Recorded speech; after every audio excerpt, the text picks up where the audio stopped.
Is real estate market going to crash? Is investing in real estate now a good time? Are we in a real estate bubble? In which city should I buy a house? If you are asking any of these questions to yourself, then watch this video to the end and you will know the answers. Hi guys, much awaited analysis of German real estate market 2020 is here now.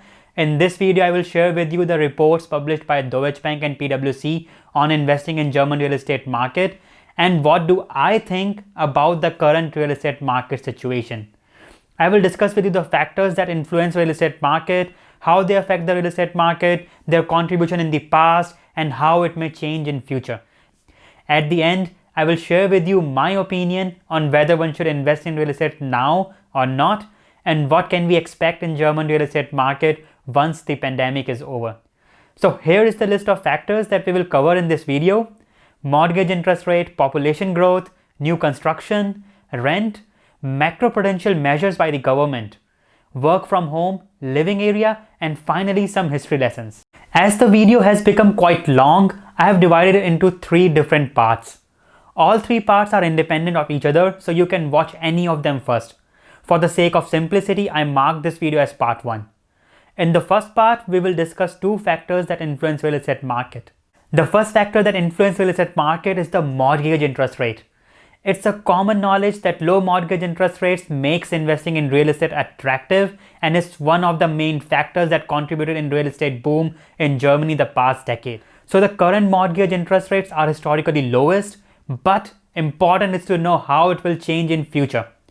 Mortgage interest rates in general are influenced by 3 factors: inflation, minimum counter-cyclical capital buffer, and the 3 key ECB or European Central Bank interest rates. Most of the economists regularly surveyed by the ECB expect inflation to fall somewhere short of the target rate over the next couple of years. As per this report, Deutsche Bank anticipates inflation of just 0.4% and 1.1% in 2020 and 21 respectively. In light of this, Deutsche Bank expects mortgage rates to hover just above 1% mark until the end of 2021.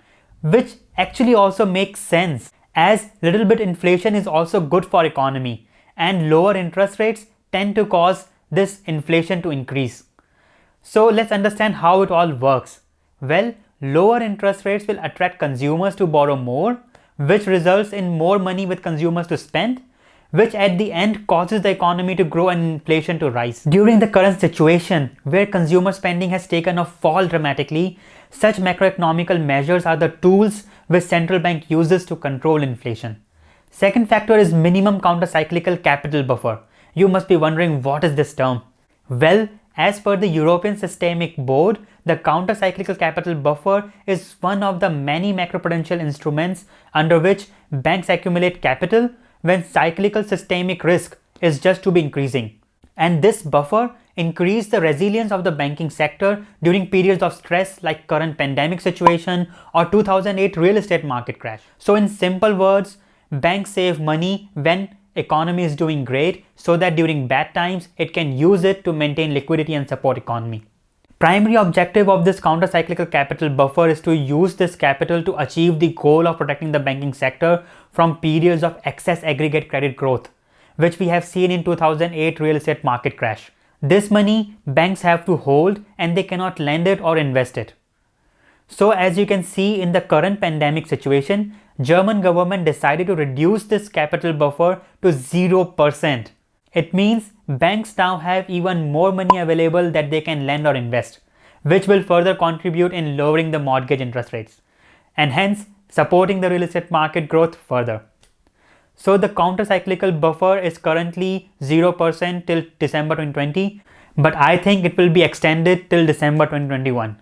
Third and last factor is the 3 key ECB interest rates: deposit facility rate, rate of main refinancing operations or MRO rate, rate on the marginal lending facility.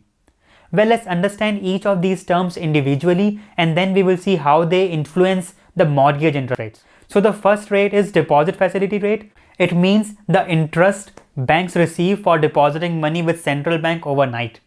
And this rate is currently minus 0.5, which means if banks deposit their money in ECB, they have to pay ECB money. Next is the MRO rate, which defines the cost at which banks can borrow from central bank for a period of 1 week, and this rate is 0 currently. So banks can borrow money for free. And lastly, rate on marginal lending facility. It is the rate at which banks can borrow money from ECB overnight, and this is also historically lowest and is 0.25. So you can see banks have no benefit to deposit money in ECB and they can borrow money for free.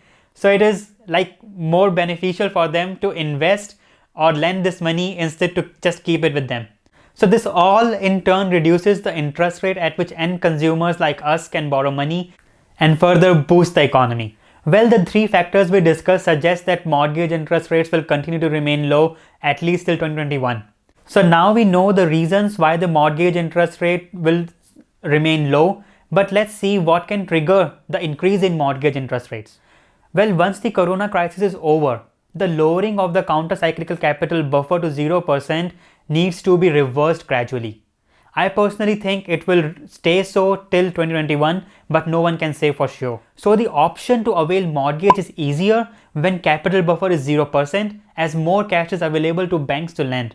However, when banks have to increase this counter-cyclical buffer, then either the mortgage interest rates will rise or loans won't be available. In both cases, it could affect real estate market's growth negatively. Well, please note here we are discussing each factor individually. However, weigh in all the factors before you reach to a conclusion. So at the end, anyone who is in a rush to buy a house now as the mortgage interest rates are low, don't worry, probability of them staying low for at least 1 to 2 years is really high. So take your time, do your research and then invest. Now let's check the second factor that affects the real estate market, which is the population growth. Germany's population is growing, but it's growing at a really slow rate. Not only that, the increase in population is all because of people migrating to Germany. So if you see this data, in 2019, the Statistical Bureau estimated around 770,000 people were born in Germany, while roughly 930,000 died, which in reality means it's a decreasing population. So if the population has to increase, it means people are migrating to Germany and contributing to the rise. Based on the numerical assessments, net arrivals from abroad are approximately 384,000. But unfortunately, this figure is in decline for the fourth consecutive year.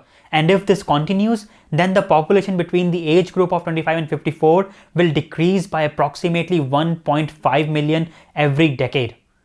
And you can see this in this graph also.